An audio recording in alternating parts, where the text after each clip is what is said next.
Benedito XV lançou encíclica sobre a guerra e acha que parecem chegados os dias do supremo cataclismo anunciado por Cristo. Quem diria, exclama ele, que esses homens tão encarniçados uns contra os outros são descendentes do mesmo Pai e seres participantes da mesma natureza e da mesma sociedade humana. Mais abaixo vereis que o supremo bonzo romano não considera tampouco irmãos e sócios iguais esses filhos do mesmo Pai. As causas da guerra são, na opinião do pontífice, as seguintes: primeiro, o esfriar da caridade; segundo, o desprezo da autoridade; terceiro, o antagonismo das classes; quarto, o desejo desenfreado dos bens temporais. Pareceria, pois, que o Papa, à maneira dos anarquistas, devia pedir a abolição das classes, a comunicação das riquezas, o fim da exploração e tiranização do homem pelo homem. Só assim, com efeito, suprimidas as causas de luta e antagonismo, de cobiça e de inveja, poderiam os homens apaziguar-se sólida e definitivamente e a caridade, livremente florir e expandir-se. Mas não. O magno sacerdote pretende que subsistam as classes trabalhadores e parasitas, exploradores e explorados, opressores e oprimidos, e roga hipocritamente que o lobo devore com caridade o cordeiro e que o cordeiro se deixe passivamente devorar pelo lobo. E assim proclama aos crentes ingênuos. Aqueles a quem a fortuna ou a atividade própria trouxeram alguma abundância de bens veem levantar-se contra eles os proletários e operários azedados pela malevolência ao pensamento de que, participando da mesma natureza, não se acham entretanto na mesma condição que eles.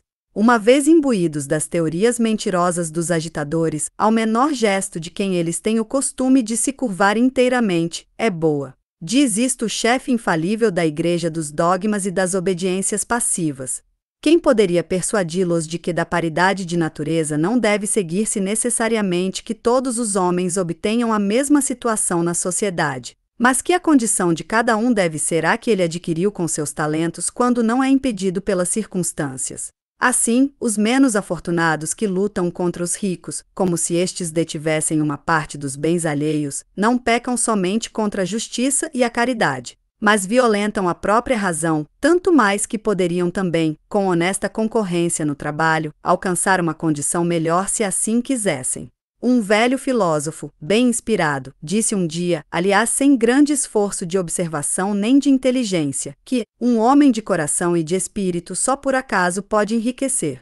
É uma verdade banal e palpável, conhecida até pelos não-filósofos. A miséria e a ignorância andam estreitamente aliadas, e quanto mais longo, pesado e fastidioso é um trabalho, mais mal remunerado ele é. Mais miserável e ignorante é quem o desempenha e menos probabilidade tem este e os filhos de sair da sua condição.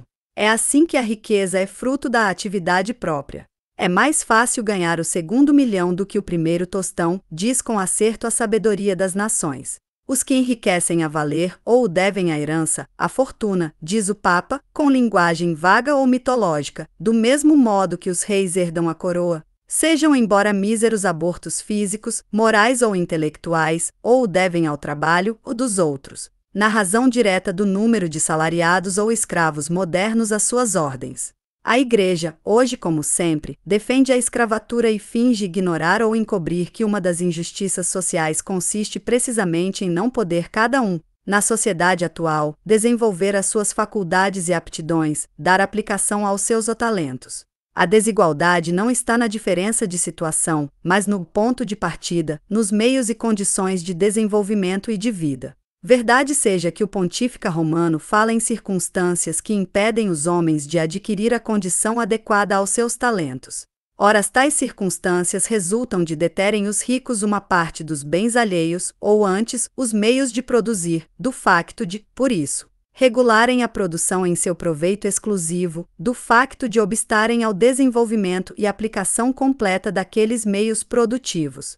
Se a riqueza universal fosse de todos e administrada por conta e em proveito de todos, se a produção fosse regulada, não pela ganância de uma minoria interessada na raridade do produto e na elevação dos preços, mas pelas necessidades reais de todos, não veríamos terras incultas, nem braços desocupados, nem máquinas inativas, nem fábricas cerradas, nem matérias-primas e materiais de construção inaplicados, nem produtos sem saída ou destruídos. Enquanto os pobres pedem trabalho e carecem de tudo, pão, vestuário e abrigo com suficiência. Se assim não é como explicas tu, Santíssimo Padre, esses absurdos e contradições da economia capitalista, o Santíssimo Bonzo não explica coisa alguma. Apenas diz estas profundas palavras: não precisamos de repetir aqui os argumentos que refutam com evidência os erros dos socialistas e outros do mesmo gênero. Como há de, porém, o pobre homem refutar o socialismo se ele não sabe o que isso seja?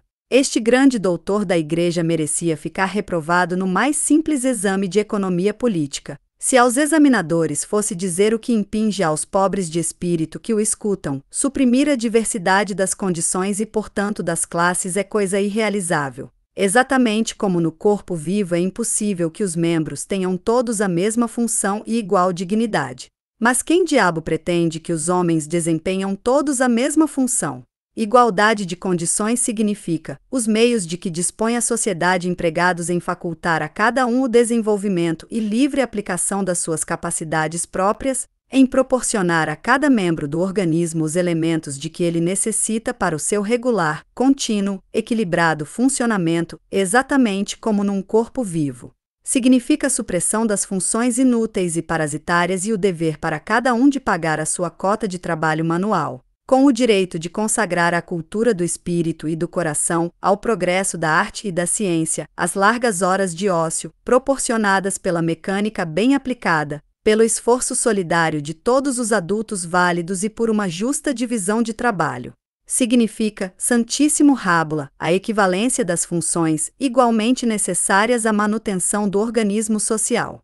E só assim, com a igualdade de facto, não com vãos e hipócritas apelos à caridade, terão fim as lutas dolorosas provocadas pela divisão em classes e as hediondas carnificinas originadas pela concorrência entre as castas financeiras, com o apoio dos seus servidores, os estados.